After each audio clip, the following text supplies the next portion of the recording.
¿Y qué onda? ¿Qué tal, raza? ¿Cómo están? Hoy les voy a contar 3 historias en las cuales pueden sentirse a lo mejor ustedes identificados o tal vez han escuchado las historias de algunas personas cercanas que han pasado por este tipo de situaciones. Son 3 historias. La primera, que se llama El amigo imaginario, la segunda, que es El grito, y la tercera se llama La casa de mi tía. Son historias escalofriantes que espero les gusten. Sin más, los invito a que sigan el canal, como siempre les he dicho aquí. Dejen su comentario para así saber si les está gustando el material, ya que nadie comenta, pero sí me gustaría que lo hicieran para así darme cuenta de que les está gustando o no les está gustando lo que estamos haciendo. Suscríbanse al canal, que no cuesta nada. Denle like, que eso nos ayuda a que el algoritmo de YouTube reparta nuestros videos. Sin más, vamos al lío. Que quieres que lo pierdas al reír. Les voy a contar mi historia. Eso pasó cuando era pequeño, aproximadamente de 2 años. Mis papás se mudaron a vivir en una colonia cerca de una mina lejos de la civilización. Literal, era una colonia de 10 casas en las cuales solo estaban habitadas 7. Cuentan mis papás que llegaron por la noche. Mi papá había llegado antes, ya que tenía algo de mudanza ya acomodado. Mi cuna, las recámaras y el comedor. Fue cuando llegó mi mamá conmigo en brazos dormido. Me acostó en la cuna y en eso vio pasar a una silueta de un niño, no mayor a 5 años, corriendo por la ventana de mi cuarto. Pensó que era uno de los niños de la colonia que andaba de curioso. Lo que le causó extrañeza era que ya pasaban de las 2 de la madrugada y era muy tarde para que un niño andara a esas horas. No le dio importancia y siguió desempacando las cobijas y así. Durante los días siguientes, ella buscaba un niño que coincidiera con las características del niño que vio en la casa. Ella lo describió como un niño pelirrojo y con un pequeño overol, pero no había niños de esa edad en la colonia. Solo una señora con un bebé de brazos y otra familia con un niño de 12 años y una niña de 13. Y había otra familia que la señora estaba embarazada y nosotros. Las demás familias aún no tenían hijos. Y aunque se le hizo raro, preguntó y nadie le supo decir si había más niños. No hizo mucho caso, pero al pasar los días, de repente me escuchaba reírme y platicar solo, y me iba a ver y me decía, ¿qué haces? ¿Con quién platicas? Y que yo siempre le decía, con mi amiguito, y a ella le causaba un poco de curiosidad, pero no hacía mucho caso, porque decía que yo siempre estaba solo por ser hijo único y se le hacía algo normal o lógico hasta cierto punto. Y ella me preguntaba a veces, ¿qué edad tiene tu amigo? Yo le decía que era más o menos como yo. Ella me contó que me tenía en la cocina y que me dejó con un tapete en el piso jugando mientras ella cocinaba. Tenía la sartén en la estufa y a un lado un tazón con una salsa. Mi mamá se dirigió al refri a sacar algo que le faltó. Dice que solo en lo que volteó al refrigerador escuchó que algo se cayó y que yo solté un grito y empecé a llorar. Ella volteó asustada y me vio sentado en el mismo tapete, bañado en salsa desde la cabeza hasta los pies. Dice mi mamá que se quedó en shock porque yo tenía 2 años y no alcanzaba la barra de la cocina de ninguna manera, y que aunque lo hubiera intentado, no hubiera alcanzado. Se acercó, me cargó y me preguntó, ¿qué pasó? Yo le contesté que mi amiguito se había enojado y me había aventado la comida. A mi madre le dio un poco de miedo, pero que dijo en voz alta y muy fuerte, sí, pues dile que te prohíbo que te hable y que no puede venir más aquí.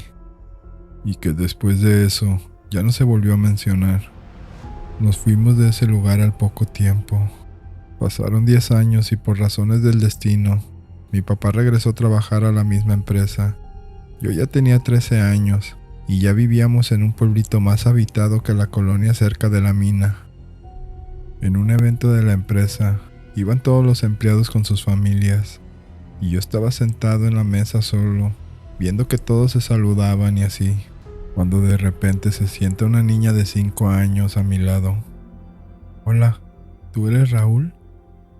Y se me hizo extraño porque íbamos llegando y yo no conocía a nadie. Pero pensé, ¿lo escuchó de mis papás o de alguien? Le regresé el saludo y me dice, ¿tú eres el amigo de Carlos?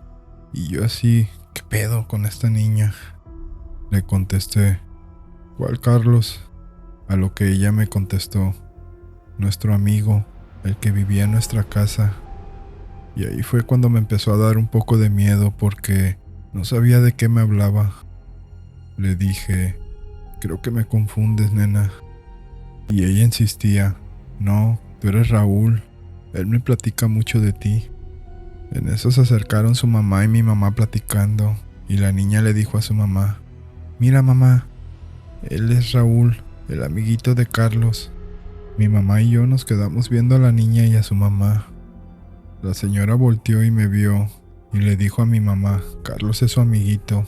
Y empezaron a platicar y nos dimos cuenta de que ellas vivían en la misma casa que nosotros cuando llegamos la primera vez y que la niña tenía un amiguito imaginario llamado Carlos, que le platicaba mucho de su amiguito, o sea, yo, que se fue, y que ella lo describía como un niño de su edad pero pelirrojo.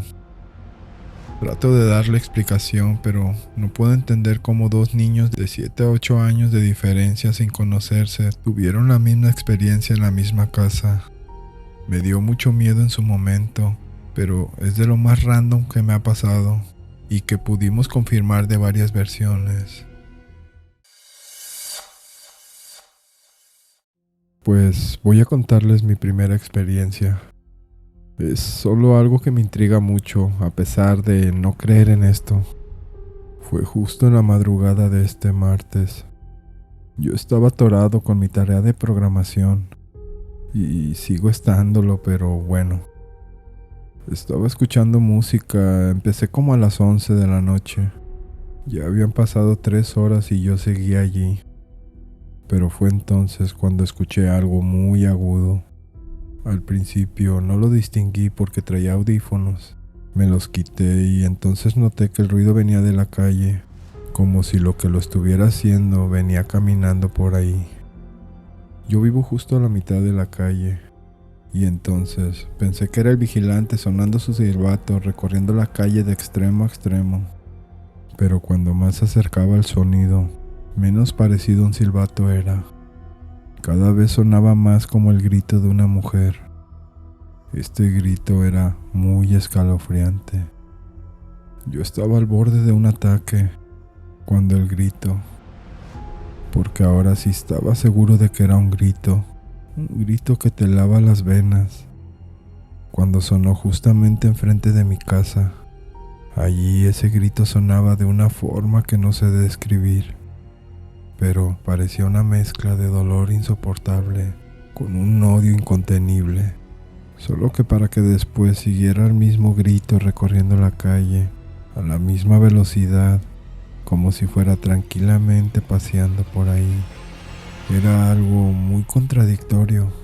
El paso que llevaba el sonido te daba la impresión de un paseíto cualquiera, pero el grito que salía era una mezcla de tormento, angustia y odio. En fin, me dio tanto miedo que apagué mi computadora y salí corriendo a dormirme. Ahora, yo pensé que eso había sido todo, y como yo voy a la escuela en la tarde, duermo toda la mañana y me voy directo a la escuela. Entonces, yo pensaba que podía ver temprano en la mañana algo, lo que sea, una patrulla o algo raro. Y nada. De hecho, hoy le pregunté a mi abuela y me dijo que no escuchó nada y que si alguien más lo hubiera oído, ya las vecinas lo hubieran contado. Así que básicamente creo que estoy perdiendo la cabeza. A las 2 a.m. escuché varias veces el grito más espantoso y más horrible de mi vida. Resulta que nadie lo escucha y puede que me esté quedando loco.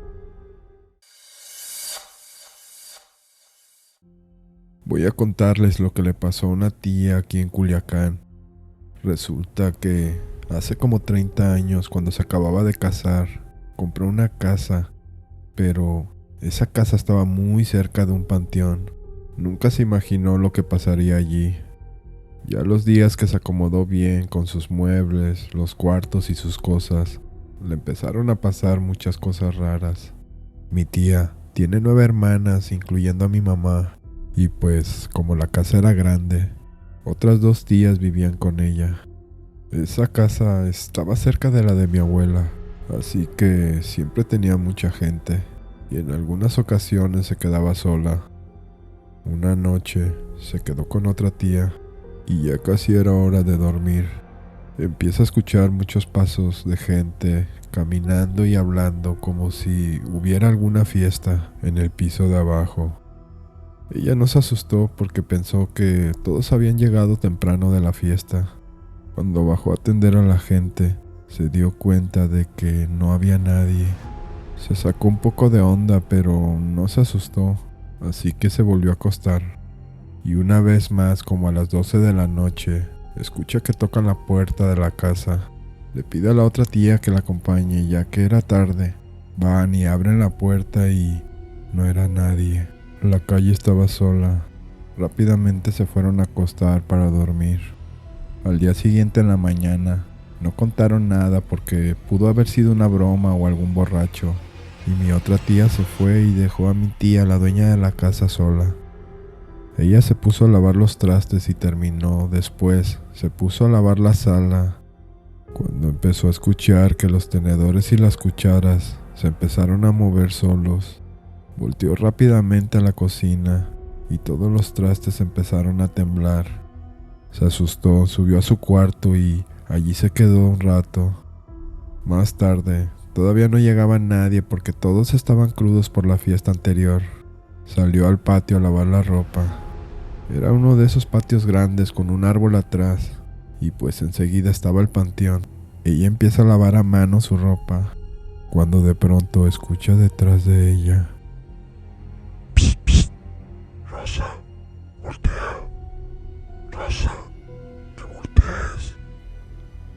Mi tía, al escuchar esto, se quedó petrificada del susto porque sabe que no hay nadie en la casa y es una voz muy espectral. Ella, al escuchar eso, sin voltear hacia atrás, se dirige a su cuarto para esconderse. Ya como a las 5 de la tarde llegaron todos y se les hizo muy extraño ver a mi tía en su cuarto. Ella les contó todo a mis otros familiares. Al escuchar esto, le dicen que a todos les ha pasado algo similar, pero no tan fuerte. Se les movieron cosas y escucharon ruidos, pero nadie se animó a decirle. Mi tía vivió meses en esa casa y por fin decidió venderla. Al poco tiempo supimos que los nuevos dueños derrumbaron la casa para hacer una nueva y tumbaron el árbol, y al caer descubrieron una caja llena de monedas de oro. No como para hacerte rico, pero varias monedas. Mi tía me contó que ella cree que los espíritus le querían dar la caja a ella y por eso le hablaban, pero nunca se animó a voltear.